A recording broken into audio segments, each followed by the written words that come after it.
নুরুল হুদা এবং পশ্চিম শ্রীবিন্দু। আজকের এই অনুষ্ঠানে আমরা সকলেই আনন্দিত যে মাসুদ আরফিনকে তার জন্মদিনের উপলক্ষে আমরা আমাদের শুভেচ্ছা জানাতে পারছি। এই আনন্দের সকলের আনন্দ, আমার একটা গর্বের বিষয় ওইটা যে মাসুদ আমাদের ছাত্র ছিল একসময়। তো দীর্ঘদিন শিক্ষকতা করলে এইটা হয়, এইটা পাওয়া যায় যে বহু ছাত্র বহু ক্ষেত্রে নিজেদেরকে প্রতিষ্ঠিত করে, মেধাবান প্রতিভাবান। এবং মেধা এবং প্রতিভার মধ্যে বোধহয় একটা পার্থক্য আছে। প্রতিভাবানদের মেধা থাকে, সকল প্রতিভাবানদেরই মেধা থাকে, কিন্তু সকল মেধাবানের প্রতিভা থাকে না। মাসুদের মধ্যে এই দুটোই আছে, প্রতিভাও আছে এবং মেধা। প্রতিভাবান বলেই তার মধ্যে মেধাও আছে, এবং সেই জন্য তার রচনার মধ্যে আমরা ওই জিনিসটা পাই।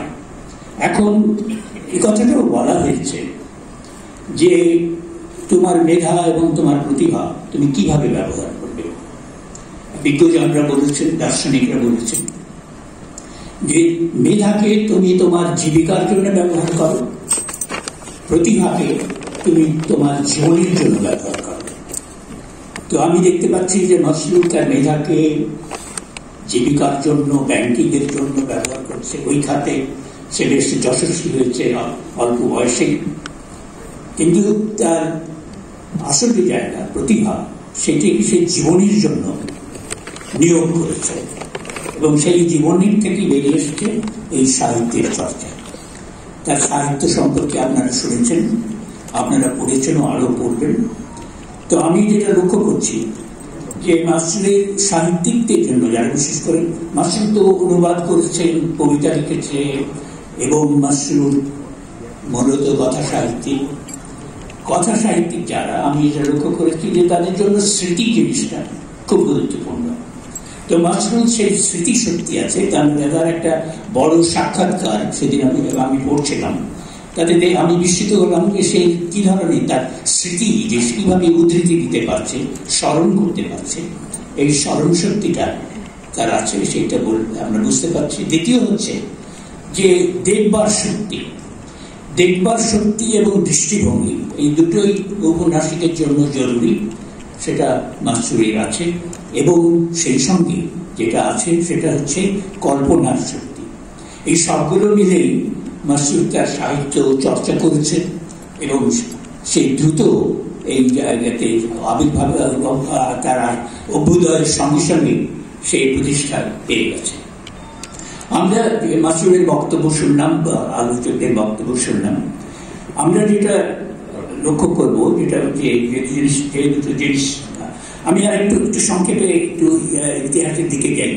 সেটা হচ্ছে যে মাসুদ কাফকার যে গল্পগুলো সমগ্র এক খণ্ডে ব্যক্তির মধ্যে সে অনুবাদগুলো করেছে। কাফকার একটা গল্প আপনারা জানেন, যে সেটা হচ্ছে রূপান্তর। যে এক সকালবেলা উঠে রেগারসান দেখলো যে সে একটা দৈত্যাকৃতি পতঙ্গে পরিণত হয়েছে। এই যে পতঙ্গে পরিণত হলো 1915 সালে লেখা এই গল্পে। সে একজন কর্মচারী, সে একজন কাজ করে এবং কাজ করে খায়। সেই লোকটা পতঙ্গে পরিণত হয়েছে, বিরাট একটা পতঙ্গে, এবং সে বাঞ্ছিত হয়ে গেছে।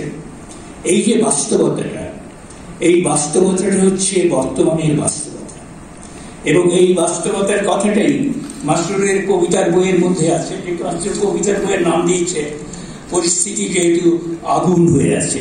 তো এই পরিস্থিতিটা এখন 20 শতাব্দী পার হয়ে 21 শতাব্দীতে আরো প্রকট হয়েছে। আমরা একটু যদি পেছনে যাই, এই যে গ্রেগর সামসা পতঙ্গে পরিণত হলো, তার আগের ঘটনা ধরুন ইবসেনের নাটকে আপনি জানেন, ইবসেন শেক্সপিয়ারের পরেই সবচেয়ে পৃথিবীতে সবচেয়ে গুরুত্বপূর্ণ নাটক, শেক্সপিয়ারের পরবর্তীকাল নাট্যকার।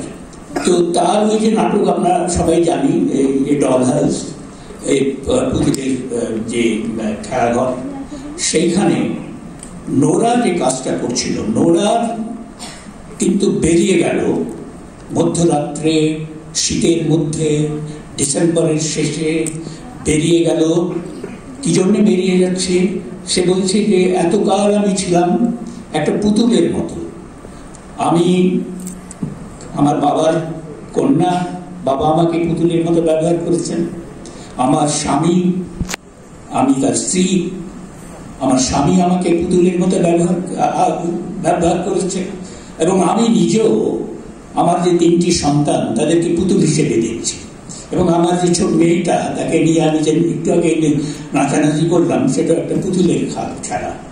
তো এই মধ্যরাত্রে ইবসেনের নায়িকা বেরিয়ে গেল নিজেকে খোঁজার জন্য। সেইটা ছিল সেইটার ওই পরিস্থিতিটাও কিন্তু পুঁজিবাদী পরিস্থিতি। ইবসেন যখন লিখছেন সেটা পরিবারের গভীর একটা সংকটের সময়। টাকা টাকা টাকা টাকা ছাড়া মানুষ কিছু বোঝে না।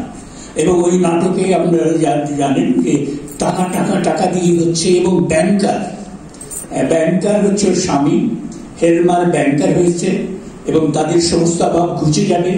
এবং ব্যাংক যে কত, আমি মাসরা আরিফিন নিজেও ব্যাংকার জানেন যে ব্যাংকে পুঁজিবাদের জন্য কত গুরুত্বপূর্ণ এবং পুঁজিবাদের একটা বড় স্তম্ভ, সেটা তো আমরা স্বীকার করবই। তো এই ব্যাংকার হয়েছে হেলমার, তো ব্যাংকার হয়ে গেছে, স্বভাব অভিযোগ করে যাবে। কিন্তু ব্যাংকারের এই জীবনে নোরা আবিষ্কার করলো যে প্রকৃত সুখ সে পায়নি এবং সে একটা পুতুল হিসেবে ব্যবহৃত হয়েছে।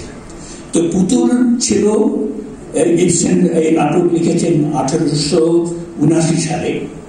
তার 36 বছর পরে কাফকা এই রূপান্তর ছোট গল্পটা লিখলেন, বড় গল্প। তো ওই নোরা যে নিজেকে আবিষ্কার করতে চেয়েছিল, নিজের ব্যক্তিত্বকে প্রতিষ্ঠিত করতে চেয়েছিল এবং বলেছে যে আমি নিজেকে, আমার একটা কর্তব্য আছে নিজের প্রতি। ওর স্বামী তাকে থামাতে চাচ্ছে, তুমি যেও না, অনুনয় করছে, তোমার কর্তব্য আছে, তোমার এই স্বামীর প্রতি কর্তব্য আছে, তোমার সন্তানদের প্রতি কর্তব্য আছে, সমাজের প্রতি। নোরা বলেছি সবচেয়ে বড় কর্তব্য আমার নিজের প্রতি। আমরা এই কথাটা 1926 সালে, অনেক পরে, যোগাযোগ উপন্যাসে কুমুর মুখে শুনেছি। কুমুও বলছে যে কুমুর ভাই তাকে, তখন কুমুর সন্তান সম্ভব হয়েছে এবং কুমুর ভাই তাকে তার মধুসূদনের গৃহে, সেই যে নারকীয় গৃহ, সেখানে পাঠিয়ে দিতে যাচ্ছে। তখন ও বলছে, কুমু বলছে যে আমি না হই তাহলে তো আমার অন্য পরিচয়গুলোর কি অর্থ হতে পারে? আসল কর্তব্য আমার নিজের প্রতি কর্তব্য। তো এই যে কথাটা আমি বলতে চাচ্ছি, যে যেটা রবীন্দ্রনাথ অবশ্যই পারলেন না, পরিস্থিতি এইরকম, ইতিহাস এইরকম যে রবীন্দ্রনাথ আর কুমুকে রক্ষা করতে পারলেন না। আমার ধারণা রবীন্দ্রনাথের যত নায়িকা আছে তার মধ্যে কুমুকেই রবীন্দ্রনাথ সবচেয়ে পছন্দ করতেন, স্নেহ করতেন। কিন্তু সেই কুমু মাতা হয়ে গেল, ভুল হয়ে গেল, হারিয়ে গেল, রবীন্দ্রনাথ তাকে রক্ষা করতে পারলেন না। তো ওইটা গেল আরেকটা পরিস্থিতি। কিন্তু ওই যে নোরার পরবর্তী গ্রেগার, সে যে একটা পতঙ্গে পরিণত হয়ে গেল, সেইটা বাস্তবতা। আজকের বাস্তবতা হচ্ছে আরো নিষ্ঠুর। আমরা দেখতে পাচ্ছি যে মানুষ এখন আর ওই অতিকায় যে দৈত্যের মতো বড় একটা পতঙ্গ নয়। মানুষ চ্যাপ্টা হয়ে এখন তেলে পোকায় পরিণত হয়ে গেছে। আজকে যে মাসুদ যে কথাগুলো বললো এবং তার অঙ্গীকারের কথা আমরা দেখতে পাই যে সে যেটা চেষ্টা করেছে, যেটা হচ্ছে সত্যকে উন্মোচন করবে। এবং মাসুদ বলতে চাচ্ছে যে সত্য ভয়ঙ্কর, সত্যের উন্মোচন ঝুঁকিপূর্ণ, কিন্তু লেখকের কাজ হচ্ছে সত্যকে উন্মোচিত করা, সমাধান দেওয়া নয়। সমাধান অন্যরা দেবেন এবং উন্মোচনও এক ধরনের সমাধানের দিকে মানুষকে ঠেলে দেয়, মানুষকে জানিয়ে দেয়। তো তখন আমরা তাহলে দেখতে পাচ্ছি যে সত্য হচ্ছে এই, যে আমরা একটা ভয়ঙ্কর জায়গায় আছি ওই যে আমরা জালো জালো আগুন জালো, ওইটার যোগ্য নয়, আগুন জ্বলে আছে এবং সারা পৃথিবীতে আগুন জ্বলছে।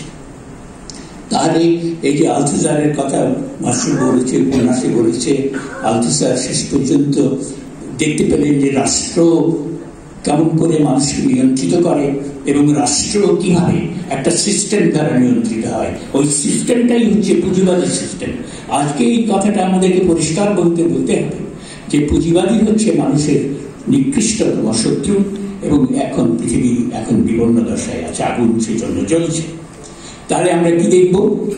আমরা দেখব যে মাসরুরের এই যে কাজগুলো, এই যে সে উপন্যাস লিখছে, অনুবাদ করছে এবং সে কবিতা লিখছে, এই সবগুলোর মধ্যে দিয়েই সে একটা বাস্তবতাকে উন্মোচিত করতে চাচ্ছে, ঠিক আছে। কিন্তু এই যে বাস্তবতার উন্মোচন, এই উন্মোচনটা ইতিহাসের বাইরে গিয়ে সম্ভব না। সাহিত্যে আমরা পড়েছি এবং আমরা বুঝি যে সাহিত্যে ইতিহাস থাকে এবং সাহিত্য নিজেও ইতিহাসের যে বিবরণ তার চাইতে অনেক বেশি নির্ভরশীল। কিন্তু সাহিত্য ইতিহাসকে কখনো উপেক্ষা করতে পারে না। ইতিহাসের মধ্য থেকেই আমরা সৃষ্টি করি, ইতিহাসের পরিবর্তন করতে চাইলেও ইতিহাসের ভেতর থেকেই আমরা সেটা চেষ্টা করি।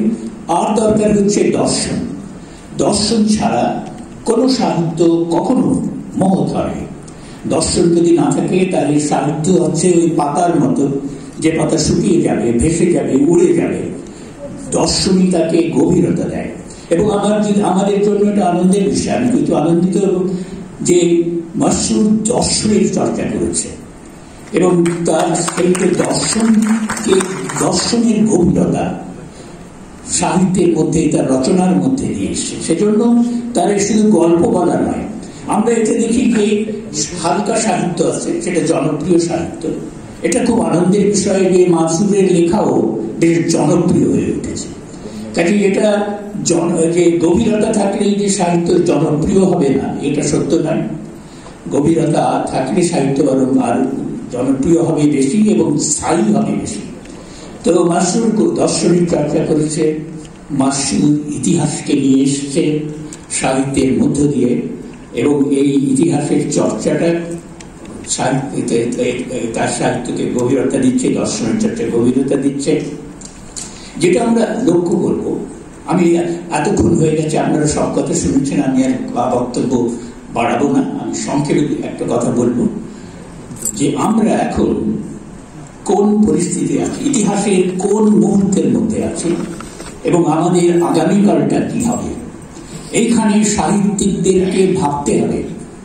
দৃষ্টিভঙ্গি জারি থাকুক, সাহিত্যকে এই যে সত্য উন্মোচনের যে দায়িত্ব সাহিত্যিকরা নেন, যে দায়িত্ব মাসরুর নিয়েছে, সেই সত্য উন্মোচন করতে হবে এবং উন্মোচন করলে কোন সত্যটার আমরা মুখোমুখি হব। আজকের পরিস্থিতি তো আমরা জানি, আগামীকালের পরিস্থিতি কি হবে। আগামীকাল যে চতুর্থ শিল্প বিপ্লবের কথা আমরা শুনছি, সেই চতুর্থ শিল্প বিপ্লব নাকি পৃথিবীতে এমন বিপ্লব ঘটাবে যেটা আগে কখনো দেখা যায়নি, খুব স্বাভাবিক। এবং যেটা হবে যে আগামী দিনে এখনকার যে যুগ, সে যুগের মনে হবে যেন গরুর গাড়ির গতিতে চলছে। সবকিছু এত দ্রুত চলবে যে এই বর্তমান গতিকেও সামান্য মনে হবে গরুর গাড়ির গতি মনে হবে। এবং তখন কি জিনিস আসবে? তখন একটা আসবে কৃত্রিম বুদ্ধিমত্তা। ওই কৃত্রিম বুদ্ধিমত্তা নিয়েই আমরা যারা লিখি বা ভাবি তাদের চিন্তা করার বিষয় আছে। দুটো বিষয় এখানে আসবে। একটা হচ্ছে যে এই কৃত্রিম যে বুদ্ধিমত্তা, তার মালিকানা তার হাতে থাকবে। এখন যে মালিকানা, যে ব্যবস্থা আছে, অল্প কয়েকজনের হাতে মালিকানা, বাকিরা বঞ্চিত, উৎপাদনকারীরা বঞ্চিত, যারা মালিক, পুঁজির মালিক তারাই মালিক। এবং এই যে নানান রকম এই যে সংকট চলছে, যে করোনার যে বিরাট সংকট গেল, সমস্ত পৃথিবী কেঁপে গেল, সমস্ত জগতের সীমানা ভেঙে গেল, তার মধ্য দিয়ে আমরা দেখলাম ধনীরা আরো ধনী হয়েছে এবং অতিরিক্ত ধনী কেউ এখন কি করে সময় কাটাবে তার উপায় পাচ্ছে না। তারা মহাকাশে গিয়ে বিশ্রাম করবে, ওখানে ভ্রমণ করবে, এই সমস্ত চিন্তা করছে। অথচ বলা হচ্ছে গভীর সংকট আছে, বলা হচ্ছে যে খাদ্যের সংকট দেখা দেবে, বলা হচ্ছে যে যুদ্ধ পরিস্থিতির সৃষ্টি হয়েছে, বলা হচ্ছে যে জলবায়ু পরিবর্তন হবে এবং এই পৃথিবী মনুষ্য বসবাসের জন্য উপযুক্ত থাকবে কিনা সেই সংশয় দেখা দেবে। হয়তো এই আগে পৃথিবী ধ্বংসই হয়ে যাবে, মানব জাতি ধ্বংস হয়ে যাবে এবং হয়তো এই আমরা এখানে থাকবো না। সেইটি হচ্ছে কাজে এই সমস্ত বিষয়টা হচ্ছে মালিকানার সঙ্গে যুক্ত। এই যে অসাধারণ নতুন শিল্প বিপ্লব, যে বিপ্লব ঘটাবে পৃথিবীতে প্রাচুর্য আসবে, সেই প্রাচুর্যের মালিকানা তার হাতে থাকবে। সত্য উন্মোচন করার মধ্য দিয়ে আমরা কিন্তু ওই মালিকানার প্রশ্নটাকে আমাদের এসে যাবে, চাই বা না চাই এসে যাবে। দ্বিতীয় প্রশ্ন হচ্ছে যে এই যে বুদ্ধিমত্তা, কৃত্রিম বুদ্ধিমত্তা, তার সঙ্গে মানুষের হৃদয়ের কি সম্পর্ক থাকবে? এই বুদ্ধিমত্তা কি হৃদয়ের উপরে কর্তৃত্ব করবে? এবং হৃদয় যদি না থাকে, মানুষ যদি হৃদয়বান না হয়, তাহলে তো মানুষই আপনার। কাজে সেই হৃদয়ের যে চর্চা, সেই হৃদয়ের চর্চাটা খুব জরুরি হয়ে পড়বে। এবং এখন সাহিত্যিকদের কাজটা ওইভাবে এতে যে হৃদয়ের চর্চা, হৃদয়ের ভিতরে যে মানুষের হৃদয় না থাকলে যে বিবেক থাকে না, বিবেক না থাকলে যে মানুষ থাকে না, এবং কৃত্রিম বুদ্ধিমত্তা যদি মানুষের হৃদয়কে নিষ্পেষিত করে, যদি কোণঠাসা করে ফেলে, তাহলে যে পৃথিবীর যে দ্রুত যে ধ্বংসের দিকে এগোচ্ছে, সেই ধ্বংসের দিকে আমরা এগোতে থাকবো। কাজে এই বিষয়গুলো সাহিত্যে আসবে, কারণ যারা গভীরভাবে লেখেন, যারা শুধু গল্প বলেন না, যারা গল্পের ভেতরে দর্শন নিয়ে আসেন, তাদের লেখার মধ্যে নিশ্চয়ই এগুলো আসবে, আর মাসুরের মধ্যেও আসবে। আমি আর কথা বাড়াবো না, আপনাদের সকলকে ধন্যবাদ দেব। আমি এই যে আমাদের জসিমউদ্দিন ভাই, আমার ছোট ভাইয়ের মতো, তার যে কথা প্রকাশের যে উদ্যোগ, সেই উদ্যোগকে আমি অভিনন্দন জানাই এবং তার সাফল্য কামনা করি। আর মাসুর যে লিখবে, আগামীতে লিখবে, সেই সমস্ত লেখার জন্য আমি প্রতীক্ষায় থাকবো। আমি মাসুরকে অভিনন্দন জানিয়ে আপনাদের সকলকে ধন্যবাদ জানিয়ে